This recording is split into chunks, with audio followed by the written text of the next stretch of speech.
Buonasera, benvenuti a questa edizione del nostro telegiornale. Vediamo subito i titoli. Altavilla Milicia, silenzio e lacrime alla Camera Ardente per Antonella e i figli Kevin ed Emanuel, uccisi in un sanguinoso esorcismo. L'arcivescovo Lorefice, dobbiamo pregare per loro. Il quindicenne ha provato a difendersi con calci e morsi.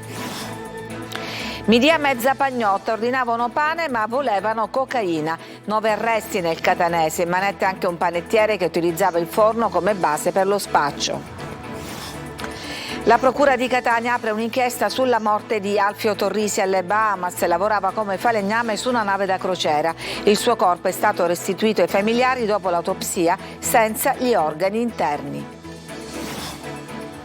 A Catania 6.000 famiglie senza casa, la denuncia del Sunia, non garantito il diritto all'alloggio. Grido d'allarme dell'associazione Mare Amico, l'erosione costiera sta aggredendo anche la spiaggia di Licata nell'Agrigentino. In zuppe lungo il fiume Platani, l'avventura del velista siciliano Andrea Barbera che percorrerà 65 km remando su una tavola. Il docufilm sarà diffuso nelle scuole.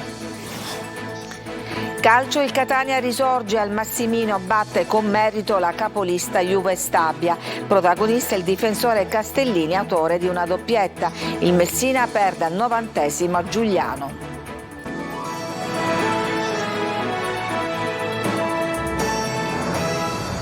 In primo piano la strage di Altavilla Milicia, silenzio e lacrime alla Camera Ardente per Kevin ed Emanuel. L'arcivescovo Lorefice, dobbiamo pregare per loro. Kevin, il quindicenne, si è difeso e ha provato a sopravvivere. Marco Gullà. C'è chi porta dei fiori, chi palloncini bianchi, chi piange, chi arrabbia per tutto quello che è successo. In lontananza una donna dice al marito: perché Antonella non mi parlava di questi problemi? Li avremmo risolti. Altavilla Milicia continua a piangere per la strage della villetta. L'ultimo saluto a Kevin e Emanuele viene dato in questo plesso comunale del paese in provincia di Palermo. La mamma di Antonella Salamone guarda fisso le 2 bare dove giacciono i suoi nipoti. Il dolore non passa, non può passare. Speriamo. Le ferite resteranno, non potremo dimenticare tutto questo orrore, ma dobbiamo guardare avanti e dobbiamo ritornare a vivere. La sorella di Kevin e Emanuele poteva salvarli, nonostante la madre le avesse detto di chiamare i carabinieri, lei non lo ha fatto. Ha partecipato al folle rito, ha aiutato la coppia e il padre nelle torture e negli omicidi, poi si è addormentata. Kevin, il fratello più grande, ha lottato per vivere, ha anche dato un morso alla donna della coppia e ha tirato un quadro addosso al marito, poi però è crollato dinanzi le torture. Ad Altavilla oggi anche l'arcivescovo Lorefice. Un po' forse siamo tutti malati. Io vorrei dire, dal punto di vista sociale, dobbiamo ripensare il nostro modo di stare nella città umana, dovremmo ripensarla nel segno di una prossimità, siamo troppo distratti, ma anche come anche realtà religiose. Manuel, il piccolo di 5 anni, è stato legato al letto, torturato, percosso, gli hanno fatto bere caffè amaro e bruciato con i ferri da camino. Questa signora che parla è la mamma di una compagna di asilo del bimbo ucciso. Non riesco, ce l'ho sempre in mente, è impossibile tutto quello che è stato fatto. Non si può, neanche agli animali veramente. Cambiamo argomento, chiedevano pagnotte ed arrivava cocaina, 9 arresti nel catanese, in manette anche un panettiere che utilizzava il suo forno come base per lo spaccio. Tonino De Mana. Midia mezza pagnotta, ordinavano pane ma era cocaina e girava di paese in paese, coprendo gran parte dell'Interland di Catania. Ordinazioni esplicite ma anche messaggi criptati che alimentavano i canali di approvvigionamento della droga. 100 carabinieri impegnati e 9 arresti sono i numeri dell'operazione Non Solo Pane, coordinata dalla Procura di Catania e condotta dai militari della compagnia di Gravina. Per 8 indagati il GIP ha disposto la custodia in carcere e per 1 gli arresti domiciliari. Tutti sono accusati a vario titolo di spaccio di sostanze stupefacenti. L'indagine ha consentito di individuare una fiorente attività di smercio al dettaglio di cocaina realizzata dagli indagati sia autonomamente che in concorso tra loro, come ribadisce il comandante della compagnia di Gravina, Riccardo Capodivento. Era uno spaccio di tipo itinerante. approfittavano proprio del contatto che avevano telefonico con i clienti che li contattavano per chiedere di volta in volta la dose necessaria per darsi un appuntamento in un luogo conosciuto. Un forno come base logistica? Sì, il forno appunto è stata riconosciuta come base logistica nonché come attività di copertura di quella che era l'illecita attività di spaccio del titolare dell'esercizio commerciale. Nel corso dell'operazione sono stati sequestrati, oltre alla cocaina, tutti gli strumenti necessari al confezionamento e gli immancabili bilancini di precisione. La Procura Generale di Catania ha chiesto in appello la conferma della condanna all'ergastolo di Alessandro Alleruzzo, figlio dello storico capo mafia di Paternò, Giuseppe, per l'omicidio della sorella Nunziatina, assassinata con 2 colpi di pistola nel 1995. La donna sarebbe stata uccisa perché tradiva il marito con esponenti del suo clan e di uno rivale. E veniamo al mistero della morte di Alfio Torrisi alle Bahamas. Aperta un'inchiesta da parte della Procura di Catania. Il corpo del falegname, che lavorava su una nave da crociera, è stato restituito ai familiari dopo l'autopsia privo di organi. Desiree Ferlito. Aperto un'inchiesta dalla Procura di Catania per la misteriosa morte di Alfio Torrisi. Il 54enne era a bordo della nave da crociera Carnival, dove era stato assunto come falegname per sistemare la pavimentazione in legno dell'ultimo piano della nave. L'uomo viene stroncato da un malore quando la nave è ormeggiata a Freeport, alle Bahamas. Ancora da accertare se a causare la morte siano state le condizioni di lavoro disumane a cui l'uomo era sottoposto e se i soccorsi siano stati tempestivi ed adeguati. 4 giorni dopo il malore, Torrisi muore e lì iniziano i misteri. Il suo corpo arriva in Italia svuotato, con segature e fogli di giornale a posto degli organi. Ci siamo messi in contatto col console italiano a Nassau e dal console abbiamo appreso che gli organi sarebbero stati buttati via, questa è stata l'espressione utilizzata dal console, da personale a società di onoranze funebri. La famiglia Torrisi però ora chiede all'ospedale competente delle Bahamas di riavere indietro i vetrini delle analisi fatte per capire almeno la causa del decesso, ma ancora nessuna risposta. Trascorsi una ventina di giorni senza che si abbia avuto alcuna risposta dalle Bahamas, la Procura ha fatto una rogatoria internazionale e quindi siamo in attesa di ricevere una risposta. Non esiste alcun giallo in relazione alla mancata presenza degli organi all'interno della salma del povero signor Torrisi, precisano con una nota gli avvocati della Tecniteac, la ditta che ha assunto il falegname per questo lavoro. Il prelievo in blocco degli organi, continuano gli avvocati, è una prassi delle Bahamas meglio nota come le Tulle Mass. Una vicenda oscura dai contorni tutti da chiarire. La famiglia di Alfio Torrisi rimane in attesa di sapere cosa sia successo al marito, al padre, che non è più tornato a casa senza neanche un perché.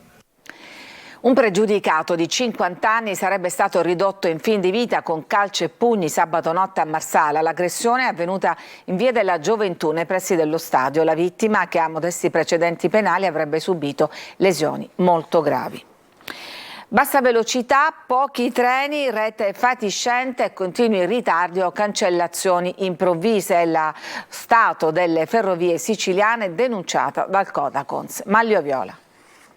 La rete ferroviaria siciliana è del tutto inadeguata, lo sostengono pendolari e consumatori che denunciano disagi non più sopportabili. Per i pendolari spesso non è disponibile neanche un treno ogni ora per andare da un capoluogo a un altro e la situazione è particolarmente difficile per chi viaggia dopo le 18. Il quadro che emerge attraverso l'osservatorio sui conti pubblici italiani dell'Università Cattolica di Milano parla di un'isola, la Sicilia, con un numero di abitanti e una densità abitativa simile a 2 regioni prese a campione, Piemonte e Toscana, ma con un numero di treni notevolmente inferiore e una rete arretrata che mostra 1370 km di ferrovia, di cui soltanto 223, ovvero il 16% a doppio binario, contro il 46% della rete nazionale. La conseguenza è una velocità effettiva per le tratte ferroviarie tra i capoluoghi di provincia siciliani di 26-28 km orari, a seconda dell'orario di partenza, quasi il 40% in meno della velocità effettiva di Piemonte e Toscana. E a questo si devono aggiungere ritardi frequenti e cancellazioni cancellazioni improvvise. C'è poi la situazione delle stazioni che in molti casi presentano problemi di pulizia e manutenzione, creando un ambiente poco accogliente per i passeggeri. Il servizio offerto, denuncia l'avvocato Bruno Messina, vicepresidente del Codacons in Sicilia, è di qualità inferiore rispetto al costo pagato. Occorre dunque un impegno serio da parte del governo regionale per migliorare la rete e i servizi ferroviari, poiché i disagi che i pendolari siciliani affrontano quotidianamente sono evidenti e hanno un impatto significativo sulle loro vite. A Catania il diritto alla casa non è garantito. Nuovo affondo del Sunia che da anni punta il dito contro l'emergenza abitativa. Sono 6.000 le famiglie senza tetto. Tonino De Mana. Il diritto alla casa a Catania purtroppo non è garantito. Non usa giri di parole Agata Palazzolo, segretario cittadino del Sunia CGIL, che denuncia un'emergenza abitativa che a Catania si aggrava di anno in anno. Ad oggi sono 6.000 le famiglie senza un tetto, in molti denunciano di aspettare anche 15 anni con graduatorie ed assegnazione che scorrono lentamente o non scorrono proprio. Il sindacato inquilini ed assegnatari boccia anche l'avviso pubblicato dal Comune di Catania sulla riapertura dei termini per regolarizzare l'occupazione degli alloggi popolari e al tempo stesso punta il dito contro la burocrazia che vede coinvolti addirittura 4 assessorati. Il settore casa è suddiviso a 4 assessorati: ai servizi sociali quello dell'emergenza, al patrimonio e la gestione delle case popolari, alle manutenzioni e la manutenzione degli alloggi pubblici e ai lavori pubblici le riqualificazioni, come ad esempio quelle delle 2 torri di cui da anni attendiamo e non... Da tempo voi dite non serve la sanatoria, perché? La sanatoria dà la possibilità soltanto alle famiglie che hanno occupato l'alloggio popolare nel 2017 a regolarizzare, ma non dà risposta alle tantissime famiglie che, come dicevo prima, sono invece in attesa da anni di aver assegnato un alloggio. Intanto il Comune di Catania annuncia la riapertura dei termini per la regolarizzazione del rapporto locativo per occupazioni senza titolo. Il termine ultimo per la presentazione delle domande è il 2 aprile 2024. 197 telecamere collegate con la polizia sorveglieranno H24 la zona industriale di Catania per aumentare la sicurezza dell'area. Prevista anche la sistemazione di 13 strade interne. Un cronoprogramma di ulteriori interventi di riqualificazione prenderà il via nei prossimi giorni, inserito in un progetto regionale. L'annuncio è del comune etneo.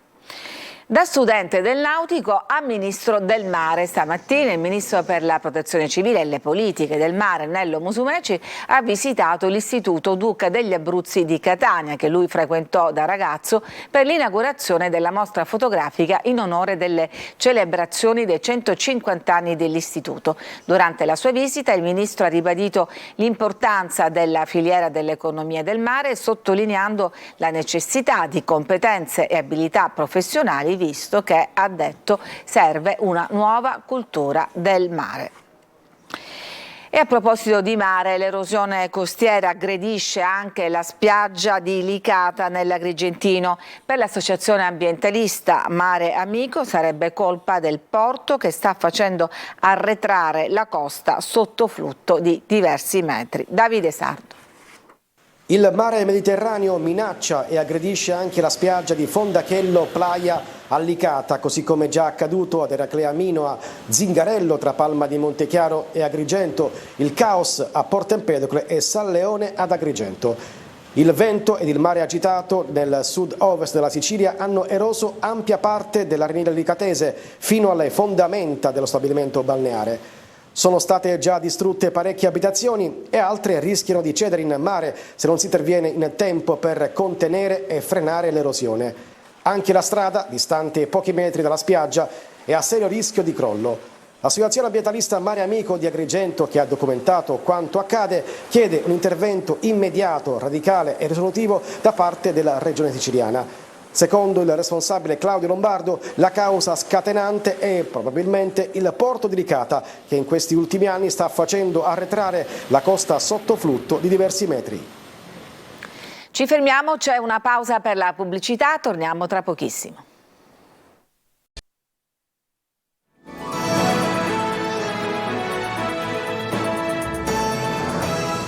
Ed eccoci di nuovo in studio. Modificavano i telai delle auto rubate. I nuovi numeri erano quelli di auto incidentate, quasi tutte inutilizzabili, che venivano acquistate appunto a questo scopo. Così la banda, che era attiva a Palermo nel riciclaggio di auto, riusciva a rivenderle dopo inesistenti collaudi, con la complicità di un impiegato della motorizzazione.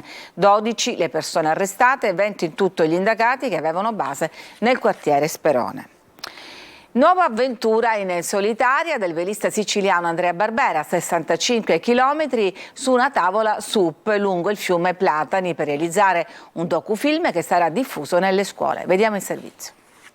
Il navigatore velista agrigentino Andrea Barbera ha concluso la navigazione esplorativa della foce del fiume Platani, riserva naturale che si è protratta 4 giorni nell'ambito di Alicos Project, ovvero la prima esplorazione lungo il fiume Platani in solitaria dai Monti Sicani fino al Mar Mediterraneo su una tavola SUP stand-up paddle, finalizzata anche alla produzione di un docufilm da diffondere nelle scuole per sensibilizzare verso il contatto con la natura. La navigazione non è stata facile. Per 5 giorni ho dovuto remare con le mie braccia per percorrere 60 km. A volte il fiume si restringeva tanto da non poterci passare neanche con la mia tavola. A volte c'erano degli alberi caduti. Insomma, non è stato facile raggiungere l'obiettivo, però alla fine ce l'abbiamo fatta. Il progetto ha anche una valenza scientifica. Infatti, in collaborazione con ARPA Sicilia e Mare Vivo Sicilia, sarà effettuato uno studio scientifico dettagliato attraverso dei campionamenti lungo il fiume. Pubblicità, poi torniamo con la pagina sportiva.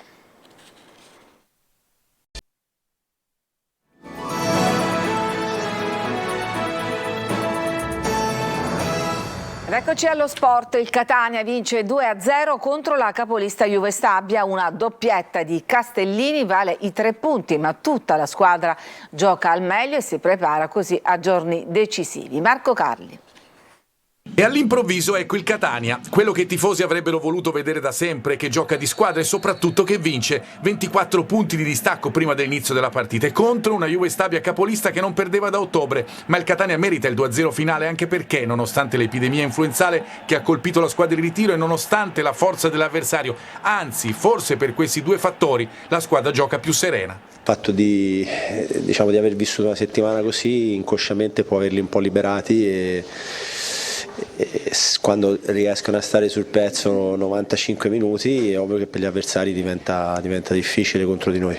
La partita la decide uno dei giocatori ormai più importanti del gruppo, Alessio Castellini. È giovane ma è già un leader saggio. Di testa indirizza in rete nel primo tempo il pallone del vantaggio. Nella ripresa invece si inserisce come una mezzala navigata, approfitta del lavoro di Cicerelli ed è freddissimo a battere Thiam. È una grande prestazione di squadra. Non è una solo grande prestazione mia, sono contento che venga riconosciuta, ma è una grande prestazione di squadra perché eravamo in difficoltà e comunque eravamo molto influenzati. Il resto della gara vede un Catania perfetto per quasi tutto il primo tempo, che in avvio costringe la capolista sulla difensiva. Poi dopo la mezz'ora la Juve Stabia viene fuori, fa correre qualche brivido sulla schiena dei tifosi del Massimino, ma alla fine si inchina alla seconda prodezza di Castellini e al collettivo del Catania. Tutte positive le prove degli etnei, con alcuni picchi oltre il capitano, fra cui Cicerelli e Quaini, ottimo in difesa. Il pubblico applaude e incoraggia in vista degli ultimi giorni di febbraio, che potrebbero valere una stagione.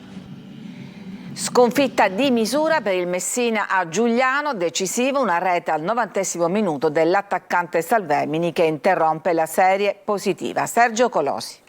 A Giugliano il veleno in coda, l'ex Francesco Salvemini al minuto 90 sfrutta l'episodio da calcio d'angolo e rende amaro il ritorno in Sicilia del Messina, che non perdeva fuori casa dal 19 novembre 2-0 a Foggia. Si ferma così la serie di 5 vittorie e un pareggio. Per il momento l'attacco alla zona playoff è respinto, in primis dallo stesso Giugliano, che dopo aver rischiato tanto nel primo tempo gioca meglio la ripresa, ma viene premiato oltre i suoi meriti per una prodezza individuale su quei titoli di coda che nelle ultime 2 gare l'avevano penalizzato a Taranto e avevano regalato altri 3 punti contro la Virtus Francavilla.